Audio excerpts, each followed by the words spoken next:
এক দেশে এক ছোট্ট গ্রাম ছিল।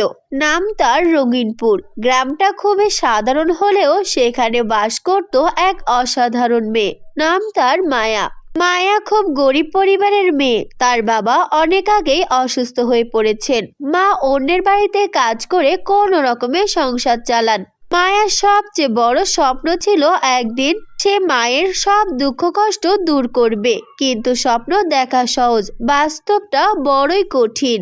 গ্রামের অন্য মেয়েরা রঙিন জামা পরে, চুলে ফিতা বেঁধে ঘুরে বেড়ায়, আর মায়া সে আয়নার সামনে দাঁড়িয়ে শুধু হাসে, কারণ তা জানতো সুন্দর হওয়া মানে শুধু সাজ নয়, মনটাই আসল। তবুও গভীর রাতে একা সে চুপচাপ বলতো, হে আল্লাহ, যদি একটু জাদু থাকতো আর আমার জীবনটা রঙিন হতো তাহলে কত ভালো হতো।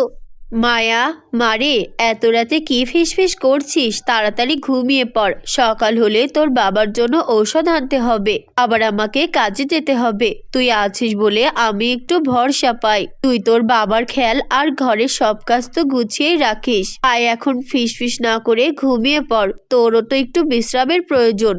ঠিক আছে মা, তুমি চিন্তা করো না, আমি এখনই ঘুমিয়ে পড়ছি। আর সকাল সকাল উঠে আমি ঘরের কাজ আর বাবার দেখাশোনা দুটোই করব। তোমাকে এগুলো নিয়ে চিন্তা করতে হবে না। এইভাবে চলতে থাকে মায়ার দিন।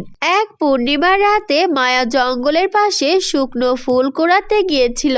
হঠাৎ সে দেখলো একটা আলো ঝলমল করছে। আলোটা ধীরে ধীরে মায়ার কাছে আসতে দেখা গেল। হঠাৎ করেই সেই আলোর থেকে একটা পরী প্রকট হয়ে গেল। আর রূপালি ডানা, চোখে মায়া ভরা, কণ্ঠে মধুর সুর। পরী হেসে তখন বলল, ভয় পেও না মায়া, আমি রঙ্গপরী। আমি এসেছি এক অচেনা কারণে, যেটা তোমাকে বলা যাবে না। কিন্তু আমি জানি তুমি এত খুশির মাঝেও কষ্ট লুকিয়ে বাঁচো। আচ্ছা, তুমি চাইলেই আমি সেই কষ্টগুলো দূর করতে পারি। বলো, আমি কি তা করব? আরে, আপনি তো সত্যি সত্যি পড়ি। আচ্ছা, আপনি এখানে কিভাবে এলেন আর আপনি আমার কথাগুলো কিভাবে জানতে পারলেন? কারণ আমি তোমার মনের কথাগুলো শুনেছি। আমি তোমাকে সাহায্য করছি কারণ তোমার মন খুবই পবিত্র আর তুমি খুব ভালো মনের একটি মেয়ে। আচ্ছা, সত্যি যদি আপনি আমাকে সাহায্য করেন তাহলে আপনি আমাকে একটা উপকার করেন। সেটা হলো আমার একটা ইচ্ছা। আপনি কি সেটা জানেন? হ্যাঁ, অবশ্যই জানি। তুমি এখন তোমার হাতটা বাড়িয়ে দাও, তাহলেই তোমার ইচ্ছা পূরণ হয়ে যাবে। তারপর মায়া তার হাত বাড়িয়ে দেয়। তখন পরী তার হাতে একটা ছোট্ট চকচকে লিপস্টিক দেয়, কিন্তু সেটা কোনো সাধারণ লিপস্টিক না। এটা তো একটা লিপস্টিক, এটা দিয়ে আমি কি করব? আমি তো সাজগোজ করি না বেশি। এটা কোনো সাধারণ লিপস্টিক নয়, এটা হলো জাদুর উড়ন্ত লিপস্টিক। এই লিপস্টিক শুধু সাজের জন্য নয়, এটা উঠতে পারে, কথা বলতে পারে, আর তোমার মন ভালোও করতে পারে। তবে এটা যখন তোমার মন খারাপ থাকবে তখন কাজ করবে। মনে রেখো, এটাকে দিয়ে কখনোই জোর করে কোনো কিচ্ছু করা যায় না। কি বলছেন? এটা কথা বলতে পারে, উড়তেও পারে? হ্যাঁ, আমি উড়তে পারি, আমি জাদু। লিপস্টিকের কথা শুনে মায়া হেসে ফেলল। পরি তখন বলল, কিন্তু মনে রেখো, অহংকার করলে, অন্যায় করলে আমি সঙ্গে সঙ্গে আমার জাদু বন্ধ করে দেব। মায়া তখন মাথা নত করে বলল, পরি, আমি আপনাকে কথা দিচ্ছি, আমি কোনোদিনও খারাপ হব না। খারাপ আর অন্যায়ের বিরুদ্ধে কাজ করব। পরের দিন সকালে মায়া সেই লিপস্টিক নিয়ে বাইরে খেলতে গেল। তখনই লিপস্টিক নিজে নিজে উঠতে শুরু করলো। ধরো, আমাকে ধরো। লিপস্টিক হাসতে হাসতে চারিদিকে উড়ে বেড়াতে লাগলো। মায়া অবাক হয়ে বলল, সত্যি তো দেখছি তুমি উড়তে পারো। কিন্তু তোমার মন খারাপ, আমি জানি। তাই তো এখন আমি তোমার মন খারাপের কারণ খুঁজে বের করেছি। চলো, তোমার কষ্ট দূর করি। লিপস্টিক মায়ার ঠোঁটে আলতো ছুঁতেই মায়ের মুখে এক অদ্ভুত শান্তি ছড়িয়ে পড়ল, আর চোখে আত্মবিশ্বাস, মুখে মিষ্টি হাসি। তখনই মায়া দেখলো তার বাবা সুস্থ হয়ে গেছে, আর তাদের ঘরে সব কিছু এসে হাজির, যেগুলো তাদের প্রয়োজন ছিল। এই এত কিছু দেখে মায়ার মা বলল, মায়া, তুই কোথায় মা? তাড়াতাড়ি আয়, দেখ ঘরে এক অদ্ভুত জাদু শক্তি এসেছে মনে হয়, নইলে তোর বাবা সুস্থ হয়ে গেল কিভাবে, আর আমাদের ঘরে সবকিছু এমন পরিপটি হলো কিভাবে। এক কত রকমের খাবারও হাজির, এখন তো মনে হচ্ছে আমাদের ঘরে আর কোনো কিছুর অভাব নেই। এটা কিভাবে সম্ভব হলো? যেই ঘরে নুন আনতে পান্তা ফুরাতো সেই ঘরে এত পরিবর্তন এক নিমিষে?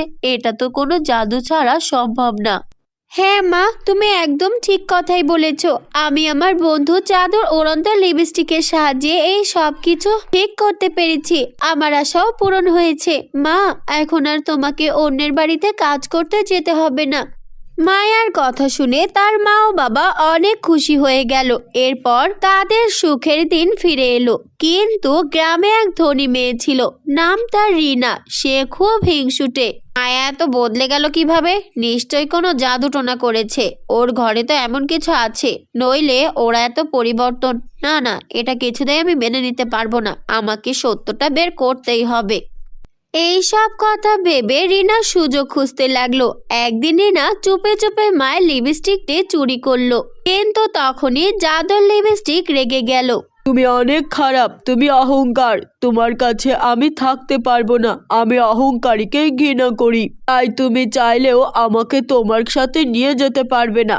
এই কথা বলে লিপস্টিক আকাশে উড়ে গেল। ওরে বাবা, এই লিপস্টিকটা দেখছি উড়তেও পারে। বাঁচাও, কেউ আমাকে বাঁচাও। এরপর রিনা ছুটে পালিয়ে গেল। সে আর কখনোই মায়ার ওই লিপস্টিকের ওপর লোভ দেখায় না। একদিন মায়া খুবই অসুস্থ হয়ে পড়ল। তখন ডাক্তার তাকে অনেক টাকার কথা বলল।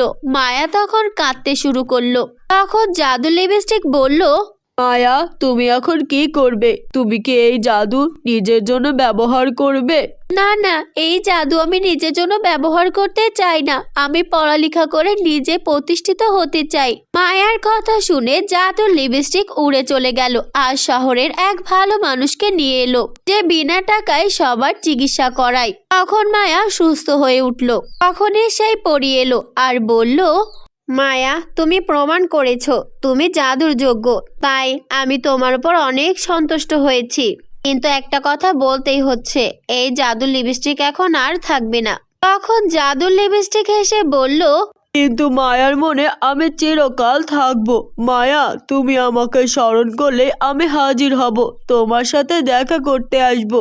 এই কথা বলে লিপস্টিক হাওয়ায় মিলিয়ে গেল। কিন্তু মায়া আর আগের মতো গরিব রইল না। সে পড়ালেখা করতে শুরু করলো, আর সে বড় হয়ে গ্রামের সব মেয়েদেরকে সাহায্য করতে লাগলো। এইভাবে মায়ার জীবন হাসি আনন্দে কাটতে লাগলো। তো বন্ধুরা, কেমন লেগেছে আমাদের আজকের এই গল্পটি?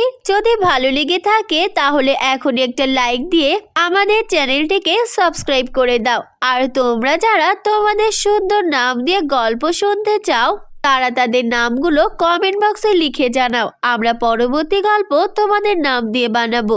দেখা হচ্ছে পরের কোনো নতুন গল্প নিয়ে। ততক্ষণ ভালো থেকো বন্ধুরা। আল্লাহ হাফেজ।